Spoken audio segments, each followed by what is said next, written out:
Praise God. Once again, palakpakan natin ang Panginoon sa buhay ng ating mga kapatid na tumatayo dito sa harapan at walang sawang naglilingkod sa Kanya. So, happy Sunday everyone. Once again, tignan natin yung ating katabi, pakisabi sa Kanya, happy to see you, happy to serve you, happy to pray for you. Yan. Okay, parang masaya ba kayo na nandito kayo sa umagang to? Okay. Praise the Lord. At syempre, yung mga nagjo-join sa atin online, sa mga lupalop sila o sa mga panig ng mundo naroroon, pwede bang bigyan natin sila ng isang God bless you na wave or God bless you welcome dito sa main? Itaas lang natin ang ating kamay, i-wave natin sa kanila, kita naman yan sa camera. Ayan. Okay, so once again, it's first Sunday, another month, panibagong buwan na naman po ang dumating sa ating buhay. At sino yung mga may FB rito? Yung mga may FB. May sumisilip na ba sa FB? Pag Burmans, di ba? Alam na natin kung sino ang sumisilip. Ayan, sumisilip-silip na yan. So malapit ng mag-Burman. So magsisimula na yung mga Christmas songs at saka yung mga Christmas carols. But of course, naintindihan po natin na ang practice natin dito sa ating simbahan. Every first Sunday of the month, nag-i-start tayo ng panibagong series.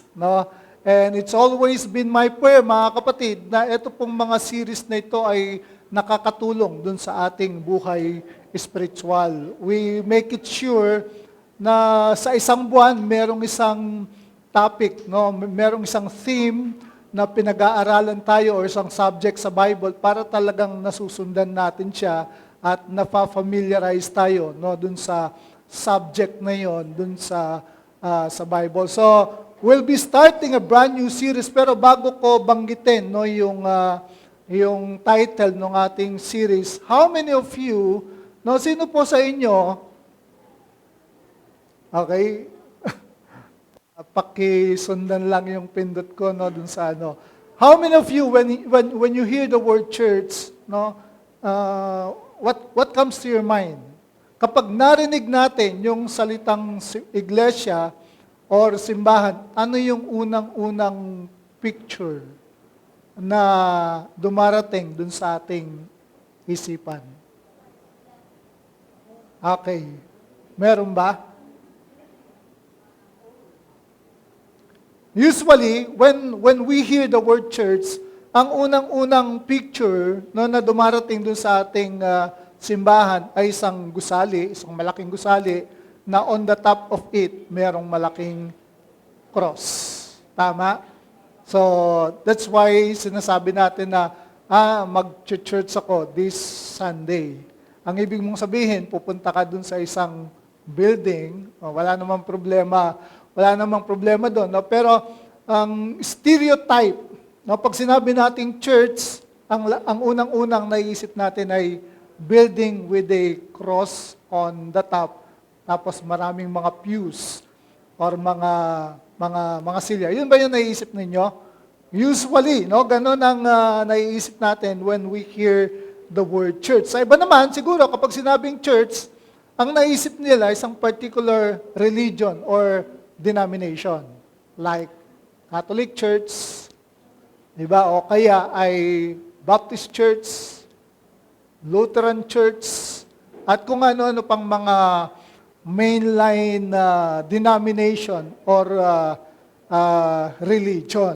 Sa iba naman, pag sinabi mong church, ang naiisip nila, ito ay parang grupo ng mga old-fashioned people.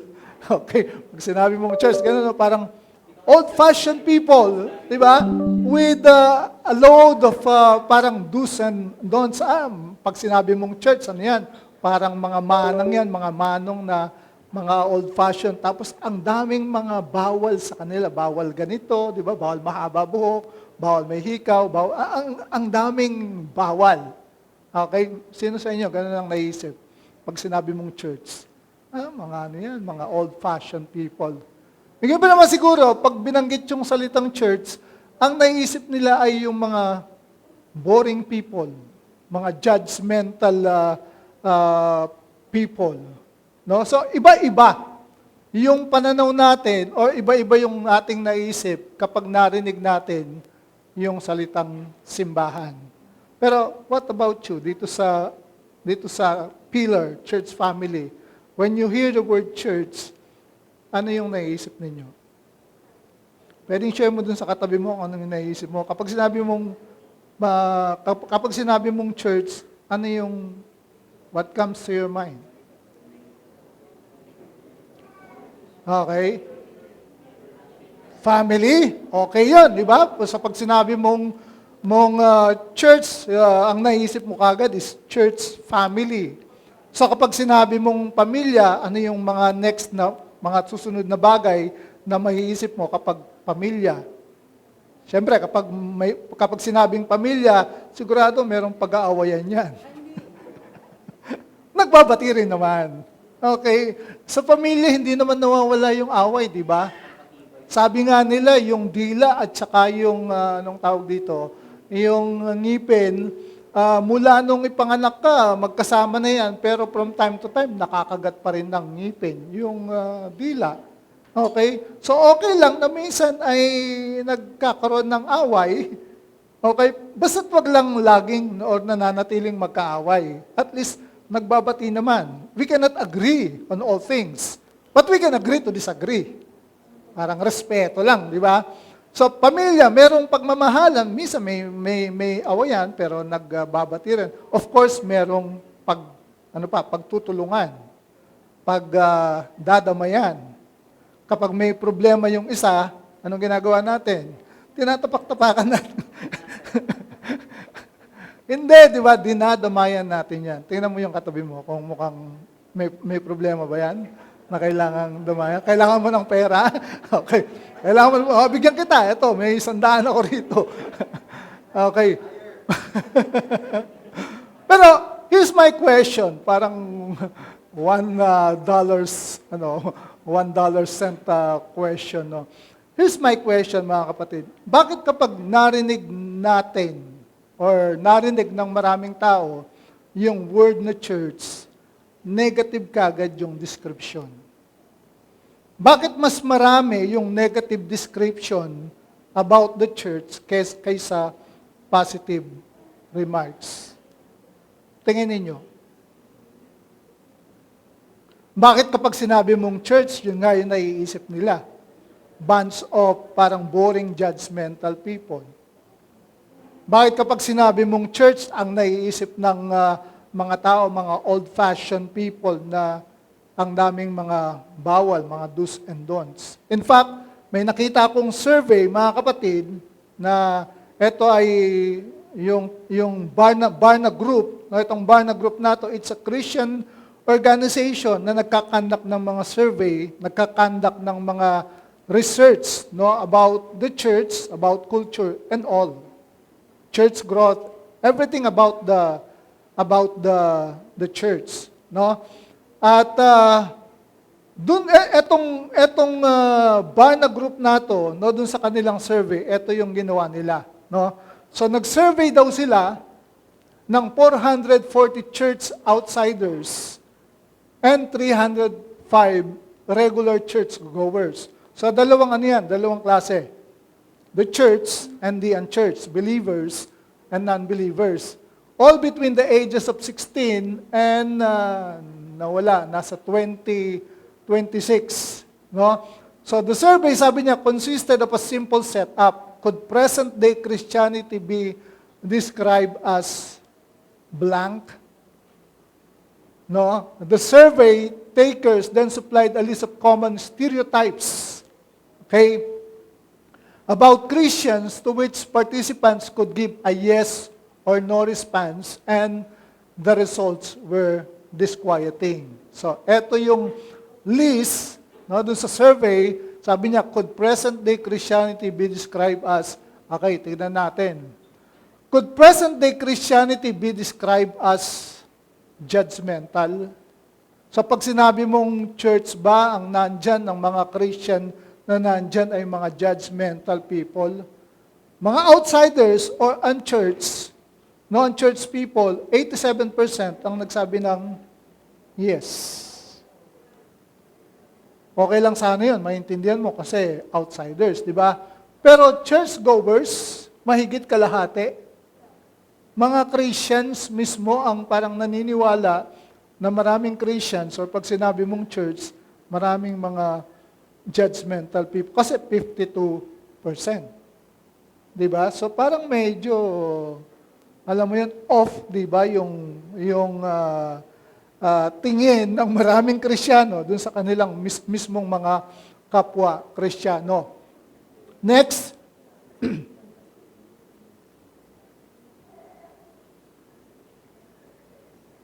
Pindot. Kaya na pumindot. Okay. Could present-day Christianity be described as hypocritical? Again, ang sabi ng outsiders, 85% ang nagsabi ng yes. Churchgoers, 47%. Okay, tingnan natin. Could present-day Christianity be described as old-fashioned? Outsiders, ang sabi nila ay 78%.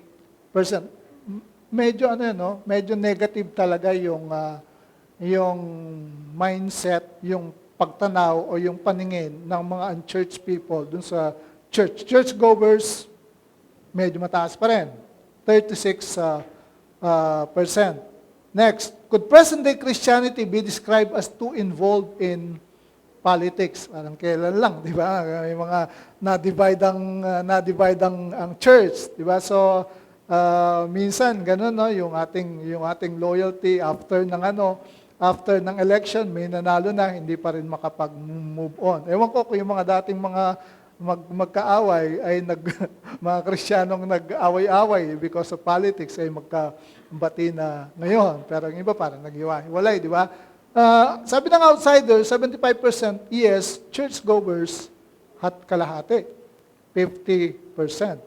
So, ibig sabihin, sa church, meron ding mga parang nangyayaring politika, masyadong nag-i-involve dun sa politics. Next, could present-day Christianity be described as out of touch with reality? Out of touch with reality, ang ibig lang yung sabihin is, hindi nagiging practical. Okay? So, nawawala dun sa realidad. Siguro dahil minsan kahit may problema ka na, ang sinasabi natin ng mga Kristiyano, kaya mo yan. Sa tulong ng Panginoon, mapagtatagumpayan mo yan. Nung kahit wala, ang sinasabi natin, God will provide. Kaya siguro, yun yung ibig sabihin nun, na kaya sinasabi nila na yung Christianity, it's out of touch with reality. Outsiders, nagsabi 72%. Churchgoers is 32%. Could present-day Christianity be described as, insensitive to others? Dun sa pangangailangan ng iba. Lalong-lalo na sa panahon natin ngayon na masyadong entitled ang mga tao, di ba? So, dahil dun sa entitlement na tinatawag, ay nagiging, minsan nadadala, yung spiritong yon nadadala sa simbahan. That's why ang simbahan nagiging insensitive naman dun sa needs ng iba. Okay, pero wala sa pillar niyan. Pakisabi sa katabi, wala sa pillar niyan. Okay, hindi ko kayo makumbinse. Outsiders, 70%, churchgoers, 29% ang nagsabi ng yes. Okay? Could present-day Christianity be described as boring? Kayo, ano sa tingin ninyo? Boring ba ang Christianity? Boring ba ang church? Kapag nagpunta ba kayo dito, malungkot kayo. Paglabas ninyo, malungkot pa rin kayo. Okay. So sabi ng mga outsiders, 68% yes. Okay, siguro, ewan ko, baka yung naatinan nila na simbahan ay silent night. Di ba? Alam niyo yung silent night, di ba? Na more on, tayo po ay sumamba sa Panginoon. Wala namang problema doon. Kung yun yung practice na nakagalian, buksan po natin ang ating hymnal at buksan natin sa page 199 at awitin po natin itong kantang to. Okay, ready na po kayo? Ready, get set, go. Okay, so siguro ganun ang naatinan nila. Kasi merong mga churches, ang practice nila sa praise and worship ay silent night. Meaning, solemn. Mas tahimik pa sa sementeryo. Okay, yung practice. Tayo naman, ang practice natin is joy to the world. Maingay tayo. Tama? Kaya nga pumapalakpak. Di ba? Pumapalakpak tayo kapag nag-praise and worship. Minsan sumisigaw, Kyle. Si Kyle, di ba? Sumisigaw, lumulundag. Di ba? We create a joyful atmosphere because we believe na ang God natin ay masayahing Diyos. Tama?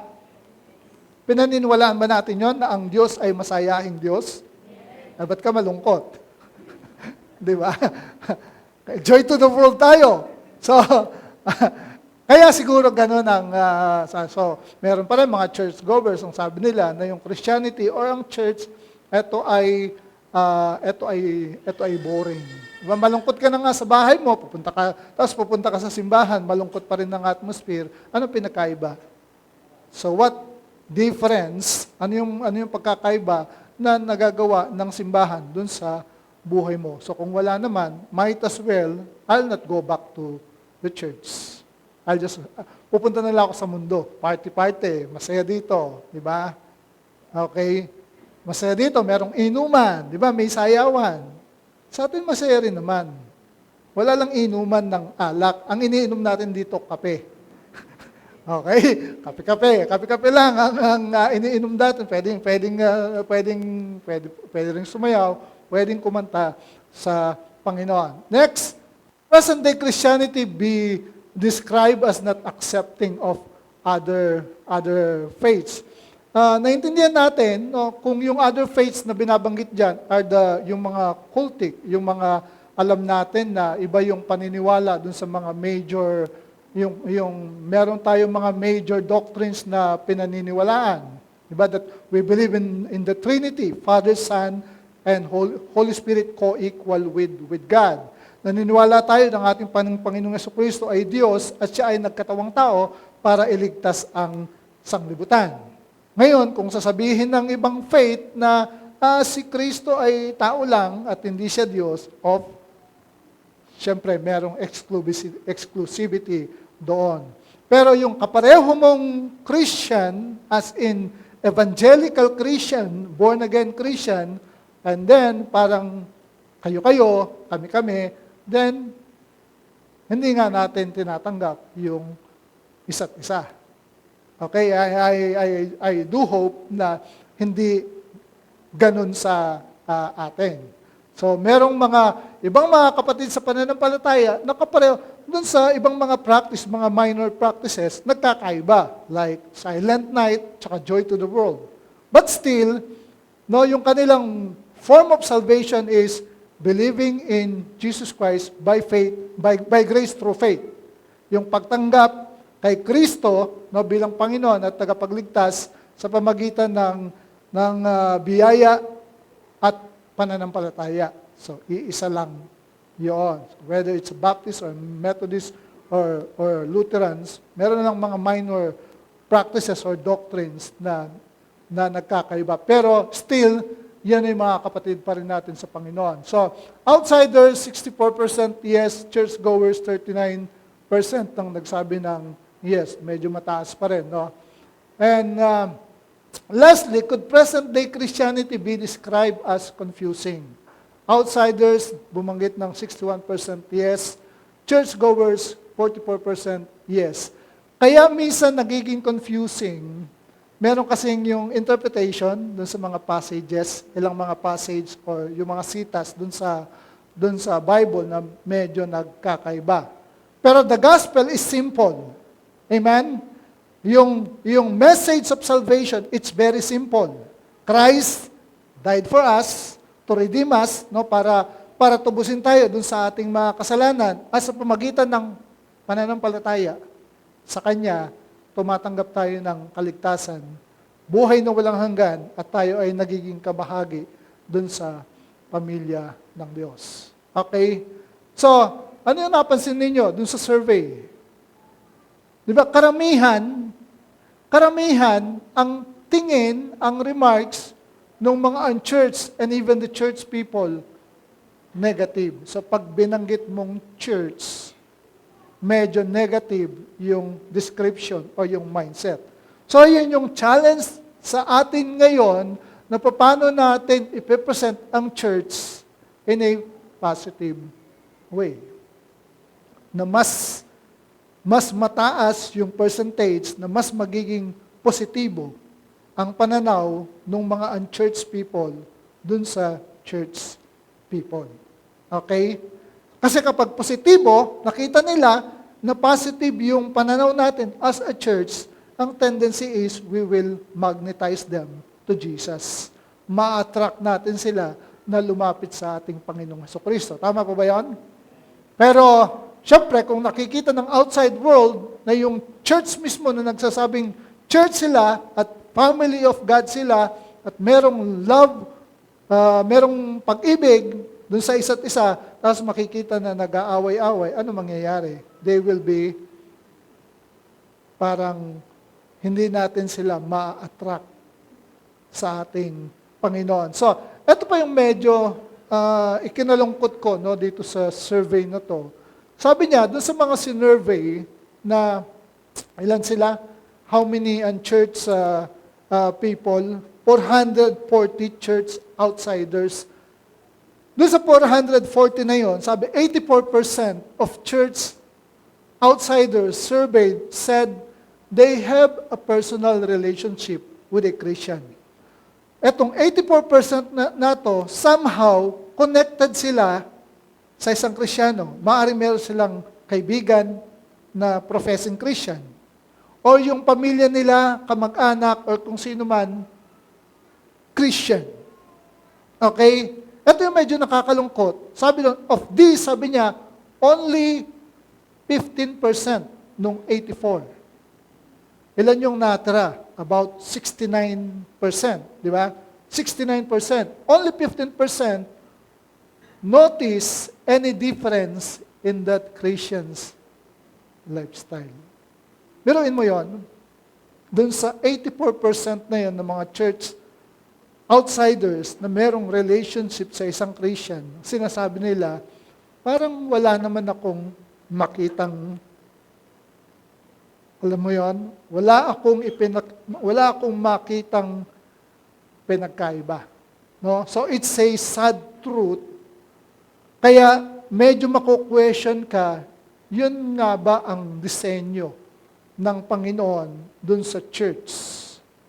Kung yung Christianity natin, it makes no difference, baka hindi natin talaga naintindihan yung mithiin at layunin ng ating Panginoong Jesucristo for the church. So, yun po yung ating pag-uusapan dito sa series na ito. That's why the title of this series, mga kapatid, is Not Just on Sundays. Ang Christianity natin, mga kapatid, hindi lamang tuwing araw ng linggo. Correct ba yon? Hindi siya parang isang barong, hindi siya parang isang damit na isinusuot mo lang pag araw ng linggo. Ibig sabihin nito, mga kapatid, tuwing araw lang ng linggo, doon ka mabait. Tuwing araw ng linggo, doon ka lang parang anghel. Pero from Monday to Saturday, ano na tawag sa'yo? Parang demonyo na, no? Parang, ano yan? Parang kang sinasaniban ng masamang espiritu. So, ang Christianity natin, mga kapatid, it's 7 days a week, 24 hours a day. Amen? Ganun ang Christianity. So, pag-uusapan natin, no, dito sa series na to, yung origin of the church, ano yung mission ng church, ano yung purpose ng simbahan.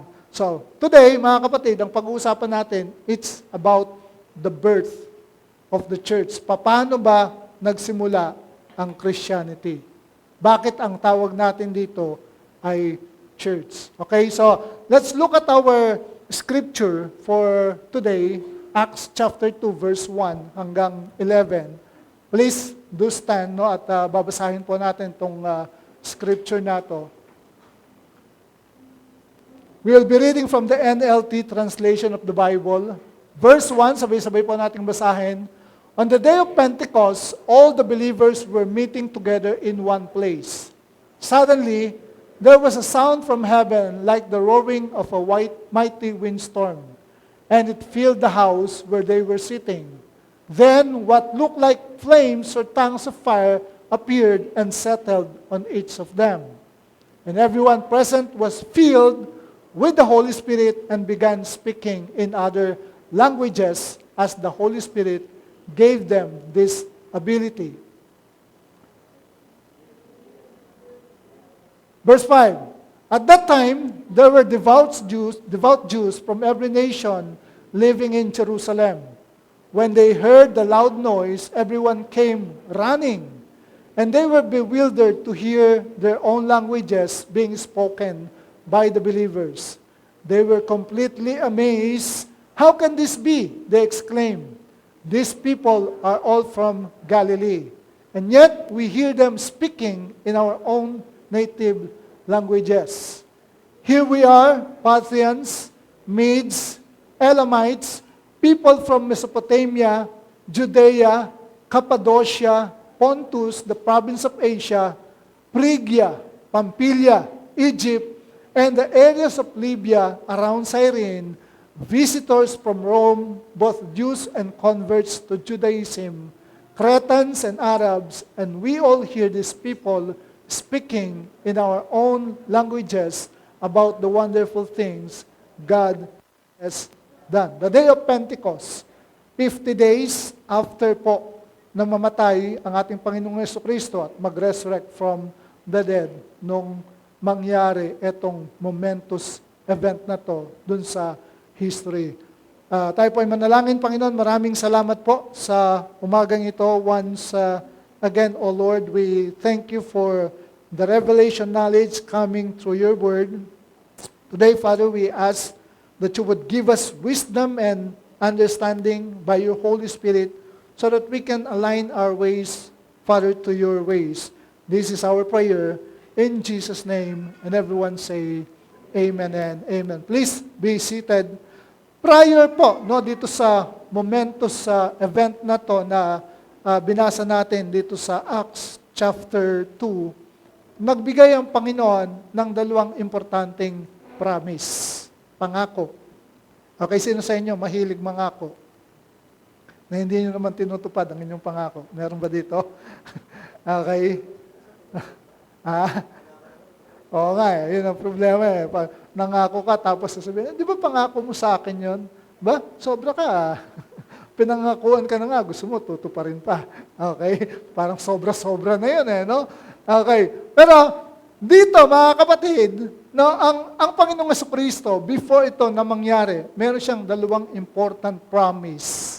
No, na kung saan makikita natin na nagkaroon ng fulfillment dito sa araw na ito. Ano yung dalawang promise na yon na binigay ng ating Panginoong Jesucristo before this event?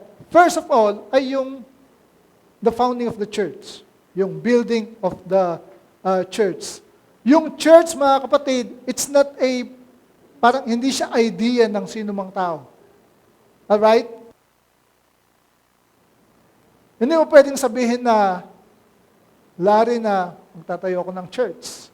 Papangalanan ko na Larry Custodio Church. At ang pangalan ng Messiah ay Larry Custodio. Hindi pwede. Okay? Ang church, it's not man's idea. Okay? Ang church, mga kapatid, ito ay nag-originate from the heart of God. Kaya nga yung ginamit na Greek word is ecclesia, meaning the called out ones. Ano yung pagkaka-spell ng called? C-O-L-D. Mamaya magigets na nila yung joke pala yun. Okay. The called out ones. Pag sinabi mong called, mga tinawag. mga hinirang. Kasi pag sinabi mong COLD, ano sa Tagalog yun? Mga nanlalamig. Meron ba rito mga nanlalamig na Kristiyano? Okay. Tingnan natin yung katabi natin, baka nanlalamig yan. Kailangan nating i-lay hands. Okay, para bagsakan ng Holy Spirit, no? At yung kanyang pagyayelo, no? Yung kanyang Kristiyano ay... So, it's not man's idea. Yung church, it originates from the heart of God. At binanggit siya ng ating Panginoong Jesucristo, mga kapatid, Matthew chapter 16, verse 18, napakaganda na ito. Nangyari ito dun sa lugar ng Caesarea Philippi. Okay? At dun sa lugar na yon, na kung saan parang nagkaroon ng power encounter, meron dong isang, anong tawag dito, temple, the temple of Pan. Na yun ang kanil, the God of fertility. Okay? Temple of Pan. Si Pan, siya yung kalahating tao, kalahating goat. No? At yun yung sa Greco-Roman culture, siya yung sinasamba nila. So meron nung temple, yung si God Pan na hindi yung pan na kinakain ninyo. Okay, si God Pan, ito nga ay kalahating tao at kalahating goat, kambing. And part of their worship, kasi nga God of fertility itong si Pan part ng kanilang pag-worship dito kay God Pan, meron dun sa temple na yun, mga tinatawag na priestess. They were also temple prostitute. Alam mo yon na one form ng pagsamba na ginagamit ay yung pakikipag-sex dun sa mga temple prostitute. Biruin mo, uuwi yung asawa mo, tatanong mo, saan ka galing? Nag-worship ako. Alam mo yon? Okay. Also, the temple, mga kapatid, it's called the gates of hell, the center of hedonism. Alam natin, di ba, kung ano yung hedonism? Di ba? Na yung parang pinaka-aim lang ng buhay is pleasure, self-indulgence, materialism. That's hedonism. Okay? Na parang sinasabi mo, ang reason kung bakit ako nabubuhay ay para magpakasarap lang. That is the reason. That is the main purpose of life. Kaya nga yung lugar na yan, yung Temple of Pan, they call it the gates of hell. Pero, dito rin sa lugar na to, di ba, sabi ni Jesus Christ sa mga disciples niya, ano yung sabi ng mga tao patungkol sa akin? Natatandaan nyo? Yung, nabasa ninyo yun, Matthew chapter 16. Tapos, sabi ng mga disciples, sagot po nila, kayo ay si Elijah, kayo ay si one of the prophets, di ba? Kayo, ano naman ang pagkakilala ninyo patungkol sa akin? Sumagot si Pedro. Anong sabi niya? You are the Christ, the Son of the living God. And from that statement, binanggit ng Panginoong Jesucristo, etong Matthew chapter 16, verse 18. And He said, I will build my church. Sino yung nag-build ng church? Jesus Christ. I will build my church, sabi niya, and the gates of hell or Hades will not prevail against it. I will build my church, and even death itself cannot stop it. So, since ang ating Panginoong Jesucristo, no, siya yung nagtayo, siya yung nag-build ng church, and we are all part of the church, anong sabi niya? The gates of hell will not prevail against us. Ibig sabihin, mga kapatid, as part of the church, hindi ka matatalo. Amen? Tingnan mo yung katabi mo, mukha bang talunan yan? Mukha lang talunan ngayon yan, pero sa bandang huli, mananalo pa rin yan. Tama? Minsan kasi kapag meron tayong pinagdadaanan, mukha tayong talunan. Di ba? Kaya from time to time, minsan nalulungkot tayo. Lord, ano ba naman to? Problema na naman. Di ba? Pero mga ilang buwan ng sisikad, makikita mo, napagtagumpayan mo na yung problema. Tama? Tama ba yon? Pwede ko ba makita kamay ng mga Kristiyano dito na napagtatagumpayan ng kanilang mga problema? Yan. Yung katabi mo, pag hindi yan nagtaas ng kamay, ay baka hindi naglagay ng ano yan. Okay. So sabi niya, the gates of hell will not prevail against this church na itatayo ko. Okay, so kapag sinabi mong church, mga kapatid, it's actually not a building. Tama? Importante yung meron tayong church building so that we can gather every Sunday and worship the Lord corporately. Pero kapag sinabi mong church, it composed of all people who have accepted Jesus Christ as their Lord and Savior. We are the church. You and I are the church. Hindi po yung building. Klaro pa ba yun? So, yun yung unang promise na binanggit ng Panginoong Jesucristo. Sabi niya, I will build my church. Ako yung founder. At dahil ako yung founder, ako yung magtatayo niyan, I will make it sure na yung church na yon hindi siya kayang gapiin ng anumang puwersa ng kaaway, ng impyerno, anumang puwersa ni Satanas. So, the first is the church. And then secondly, mga kapatid, is the sending of the Holy Spirit. Ito pa yung isang reason why ang church ay victorious. Kasi isasend niya yung Holy Spirit at pag alis niya, ang Holy Spirit ang maglilid, mag-guide, magdadirect sa church. Tama ba yun? Tahimik. John 14:16, yung sabi, I will pray to the Father and He will give you another. Yung word na another dito is of the same kind. Same substance like me. So kung paanong Diyos ako, etong isasend ko, o isasend ng Father na helper, comforter, siya rin ay Diyos, the third person of the Trinity or the Godhead, that He may abide with you forever, even the Spirit of truth, for He dwells with you, and He shall be in you. The promise of the Holy Spirit. So, dalawang importanteng pangako ng ating Panginoong Jesucristo na makikita natin na magkakaroon ng katuparan on the day of Pentecost. Kasi on that day, dun sa binasa natin, dun sa Acts chapter 2, yun yung araw, mga kapatid, na kung saan ay ipinanganak ang simbahan ng Panginoong Jesucristo at yun din yung time na kung saan ay bumaba yung third person of the Godhead para pangunahan ang kanyang iglesia. So, let's make an exposition of this chapter, verses 1 hanggang 11. Makikita natin diyan na yung promise ng ating Panginoong Jesucristo, it was fulfilled on the day of Pentecost.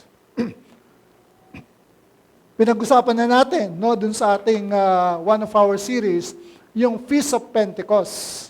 At naintindihan natin, itong Pentecost na to, it's 50 days after the celebration of Passover. Kaya nga naintindihan natin na itong araw natin ng Pentecostes, 50 days after na mamatay at mag-resurrect ang ating Panginoong Jesucristo. And itong Feast of Pentecost na to, it's also called the Feast of Harvest. So it ushered a new era, yung birth ng church and the coming of the Holy Spirit. Ang ibig lang sabihin niyan, mga kapatid, laging magkasama na kapag ang isang tao naka-experience ng new birth, okay, nung tanggapin niya si Jesus bilang Panginoon at tagapagligtas, nandun din kasabay nun na nag-work at bumababa ang Espiritu Santo dun sa kanyang buhay. Naintindihan po natin? So, ito pong new era na to, itong era na to about the coming of the Holy Spirit and the birth of the church, yung salvation, it's no longer of the Jews. Hindi na siya exclusive for the Jews. Ang salvation, mga kapatid, it's open for all people. Kaya nga ang isang tawag dito sa Pentecost is the Feast of Harvest.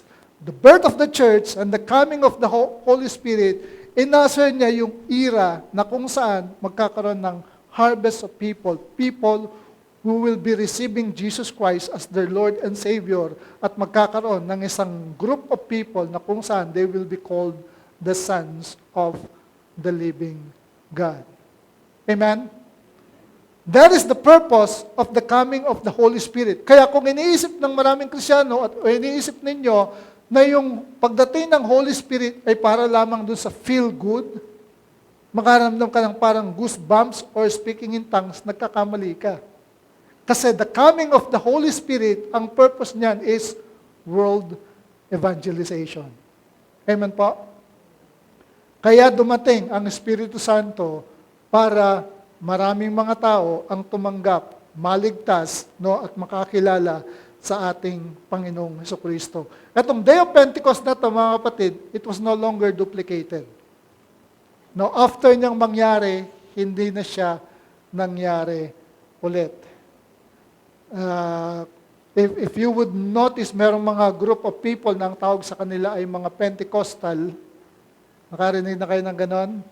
Na Pentecostal, na ang sinasabi nila, the initial sign of the baptism of the Holy Spirit is speaking in other, yung nagsasalita dun sa ibang language or yung ibang wika na tinatawag. That's why they were called Pentecostal.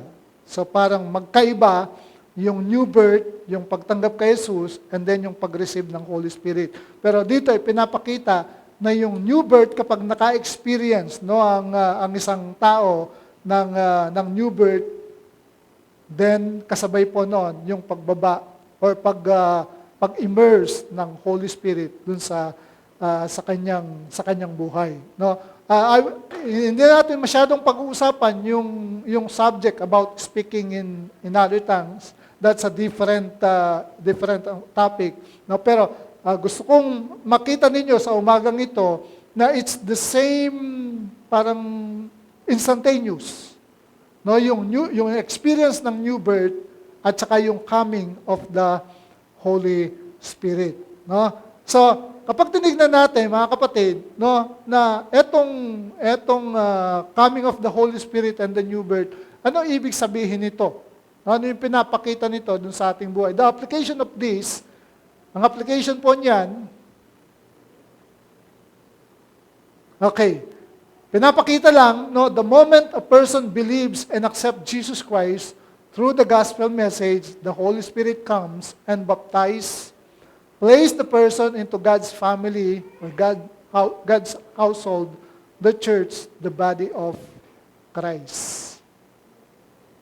Sa madaling paliwanag, once na tinanggap mo si Jesus bilang iyong Panginoon at tagapagligtas, nandun kagad at bumababa ang banal na Espiritu sa iyong buhay. Whether you like it or not, if you are a Christian, you have the Holy Spirit. Klaro yun? Minsan, hindi lang natin nare-recognize yung presence ng Holy Spirit dun sa ating mga buhay. Pero truth of the matter, mga kapatid, is once you are born again, you have the Holy Spirit in you. Tama ba? Sino sa inyo, alam niya na siya ay pinamamahayan ng banal na Espiritu, na ang Espiritu ng Diyos ay sumasa kanya, na ang Espiritu ng Diyos pinapangunahan ng kanyang buhay. Okay, so let's look at these verses. Now, 1 Corinthians chapter 12, verse 13, ano yung sabi dyan? Sabay-sabay nating basahin. For by one Holy Spirit, we are all baptized into one body, spiritually transformed, united together, whether Jews or Greeks, slaves or free, and we were all made to drink of one Holy Spirit, since the same Holy Spirit fills its life. Klaro ba yan sa inyo? Malinaw ba yan sa inyo na once na tinanggap mo si Jesus sa iyong buhay, pinangungunahan ka, sinasamahan ka na ng banal na Espiritu. In fact, ang sabi nung sa Romans chapter 8 verse 9, kapag daw wala, if you do not have the Holy Spirit, then you do not have Christ. Amen?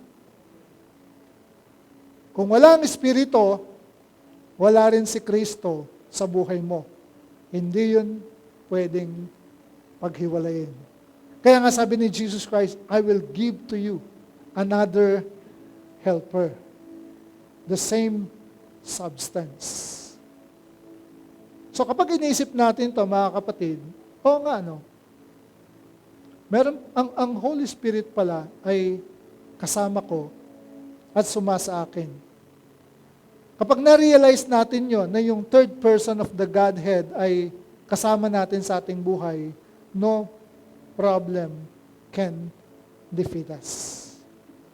Amen?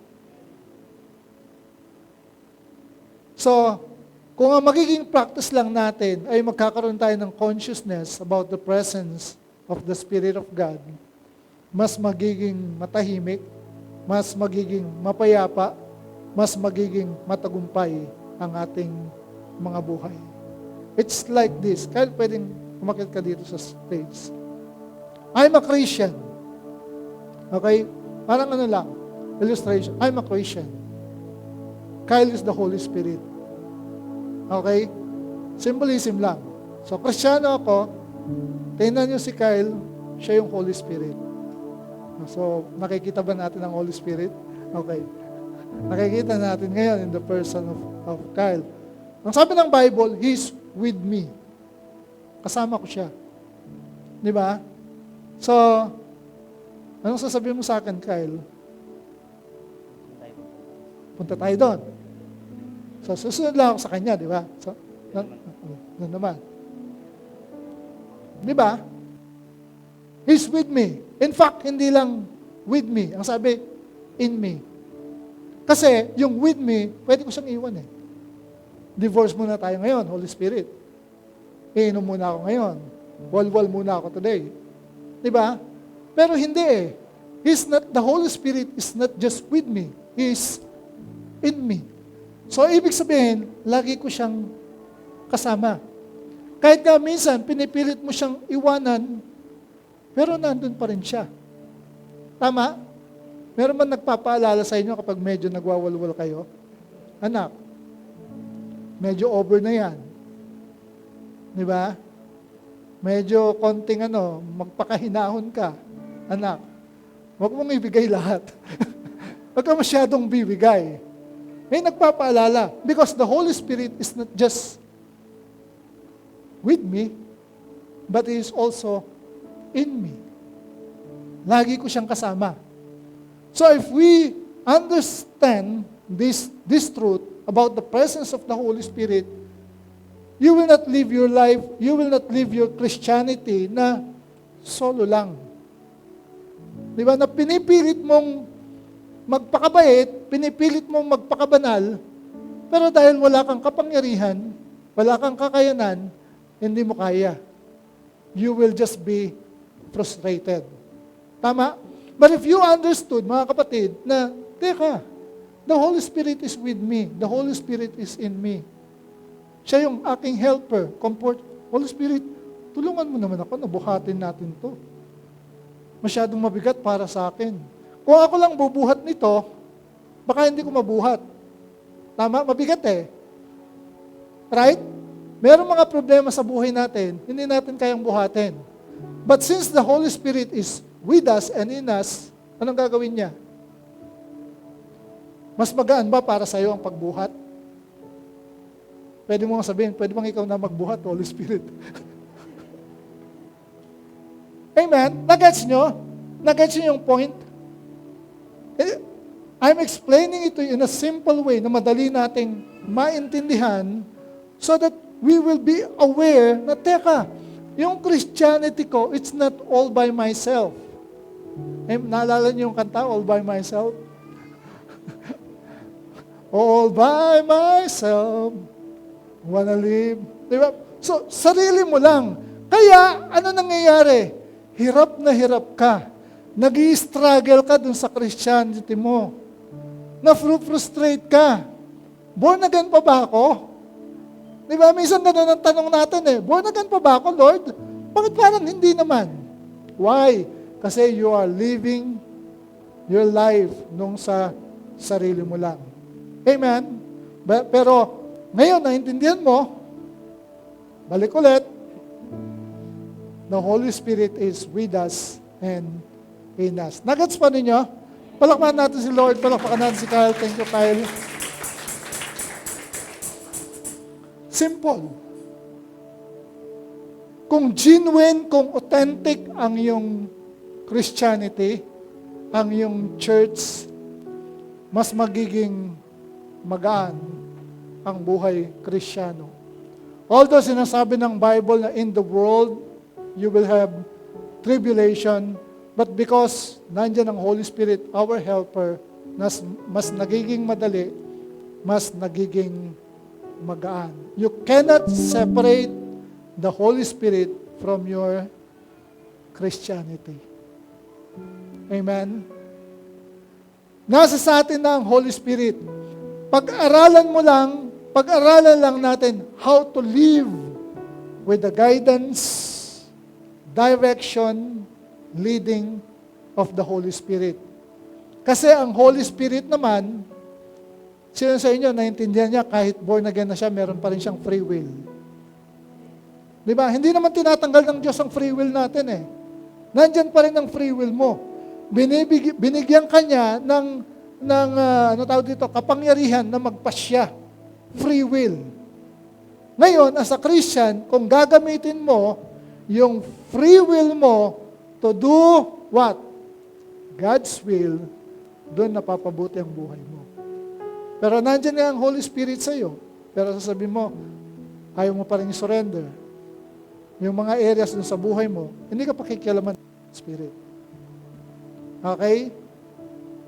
Time will come, you will realize, then sasabihin lang niya sa iyo na, di ba sinabi ko na sa iyo? Kita mo? Di ba? Nagagets nyo? Sino sa inyo kagaya ko? Ganon. Na pinipilit yung sariling kalooban. Ang ending, ano ending? Palpak. O nga, no, Lord? O, edi, ano ngayon? Sige, Lord, suko na ako. Let your will. Nagagets nyo? That is yung tinatawag nating surrendered life. You allow the Holy Spirit, di ba, to work in you, to work His will dun sa buhay mo. Amen. Amen. Last verse. In Him, sabi niya, also, when you heard the word of truth, the good news of your salvation, and as a result, believe in Him, nung maniwala ka raw sa Kanya, narinig mo yung good news, yung word of truth, anong next na nangyari? You were stamped with the seal of the promised Holy Spirit. So once naniwala, narinig yung good news ng salvation, sumampalataya, you were stamped with the seal of the promise of the Holy Spirit, the one promised by Christ as owned and protected by God. Yung seal of ownership, di ba? Yung seal na intindihan natin, na ang ibig sabihin nun, kapag sinelyuhan mo yon, it's a form of ownership. So yung seal of the Holy Spirit, sinasabi noon, mga kapatid, na you are owned and protected by God. Biruin mo yon, pag-aari ka ng Diyos, pinoprotektahan ka ng Diyos. Kaya nga nasabi ni Paul, kung ang Diyos ay panig sa akin, sino ang pwedeng lumaban sa akin? Pwede mong sabihin, kakampi ko ang Diyos. The Spirit is the guarantee, the first installment, parang down payment, the pledge, a foretaste of our inheritance until the redemption of God's own purchased possession, His believers to the praise of His glory. Kaya nga, ang isang Kristiyano, ang isang genuine Christian, kapag tinanong mo siya, ligtas ka ba? Without a shadow of doubt, sasabihin niya, I am saved. I will go to heaven. When I die, I will go directly to heaven. Bakit mo nasasabi yung ganun? Bakit ganun ka ka-bold at ka-confident na sinasabi mo, I am saved? It's because the Holy Spirit is in you. Siya yung nagsasabi sa iyo, siya yung nagbibigay sa iyo ng assurance. Nasabi niya, Celso, ligtas ka. Ano bang oras na mawala ka dito sa mundo, diretso ka sa langit. Siya yung nagbibigay sa atin ng ganong assurance. It's not religion. Di ba? It's not religious leader ang magbibigay sa iyo ng assurance. It's your relationship with Jesus Christ. Parang Holy Spirit siya yung nagbibigay sa iyo ng assurance. You are saved. Kaya kami nagsasabi sa iyo, anak, kaya mo yan. Anak, pagtatagumpayan mo yan. Anak, ano man yung dinaranas mo ngayon na problema, malalampasan mo yan. It's the Holy Spirit speaking in you. Naintindihan po natin yun, mga kapatid? Praise God. So if you will parang summarize this, no? Let me just parang conclude this message. Ang summary nito, mga kapatid, ang church, it was founded by our Lord Jesus Christ. Kumbaga, if you will liken it to a company, si Jesus Christ, siya yung CEO ng church. The Chief Executive Officer of the church. God the Father, siya yung chairman. Okay? Siya yung chairman. Ang Holy Spirit, siya naman yung COO, Chief Operating Officer, na nagli-lead, nagda-direct, nag-guide, at nag-empower sa church. No, nag-empower dun sa bawat isa sa atin para may sagawa natin yung kalooban ng Panginoon dito sa lupa. So here's my question, no, as we end this topic. Pwede po tumayo tayong lahat. Bilang mga individual members ng church, question is, are we obeying and doing our part? Sumusunod pa tayo sa kalooban ng ating CEO. Ginagawa ba natin yung part natin in spreading the good news of Jesus Christ, spreading the message of the kingdom of God? So, if you consider yourself a part and a member of the church na kung saan ang ating Panginoong Jesucristo, siya yung ating CEO, sumusunod ka ba sa Kanya? Ginagawa mo ba yung Kanyang kalooban? So it's not simply, alam mo yun, pag-attend ng church, kundi recognizing your part, no, yung part mo, yung responsibility mo dun sa kabuuang plano at agenda ng Panginoon para sa Kanyang simbahan. Kasi kung nabubuhay ka pa rin para dun sa sarili mo, at parang ang sinasabi mo ay, mag-church lang ako kasi I don't feel good today, I want to feel good. Pag kasi kumakanta, sumasabay ako sa kanta, parang nawawala yung masamang espiritu na gustong sumanib sa akin. And after that, no, you feel good, parang balik na naman dun sa dati. Hindi ganon ang plano, hindi ganon ang intensyon ng Panginoon para sa Kanyang church. So I hope ngayon naintindihan natin yung origin ng church, kung sino yung founder ng church, ano yung plano, ano yung mithiin ng Panginoon para sa church, and who's with you. I hope mas magiging positive, magiging positibo yung ating pananaw na yung ating pagkilala sa simbahan ng Panginoon. When we will say church, we will treat it with utmost respect. May pagrespeto, pagkilala, dahil alam natin, ang kumikilos dyan, ang Espiritu ng ating Panginoon. Amen po ba yan? Let's all pray. Panginoon, maraming salamat po sa umagang ito, Lord God. We talk about the origin of the church, who founded the church, at nakita po namin, Panginoon, na hindi ito idea ng tao. Lord, ang church, it originates from your heart. Ikaw ang nagpasimula dito. At ito yung pamilya po ninyo dito sa lupa. At the same time, it's called the body of Christ, na kung saan bawat individual ay member nung yung katawan. At bawat member ay binigyan mo ng natatanging regalo para maisagawa po namin yung objective po ninyo, maisagawa po namin yung purpose po ninyo dun sa overall design po ninyo para sa church, O Lord.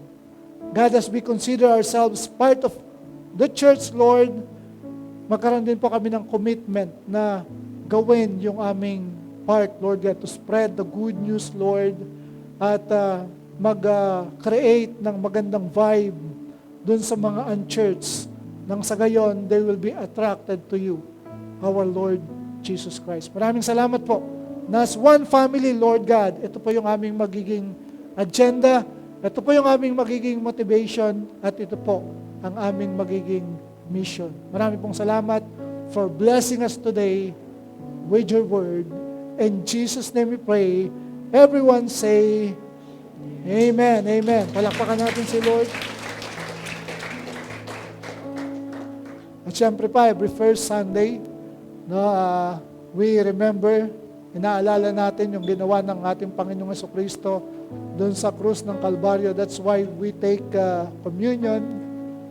At naintindihan natin na sa pagkain natin ng ostya at pag-inom ng grape juice, naintindihan natin na ginagawa natin to dahil kabahagi tayo doon sa church ng Panginoong Jesucristo na kanyang tinubos dahil sa kanyang dugo.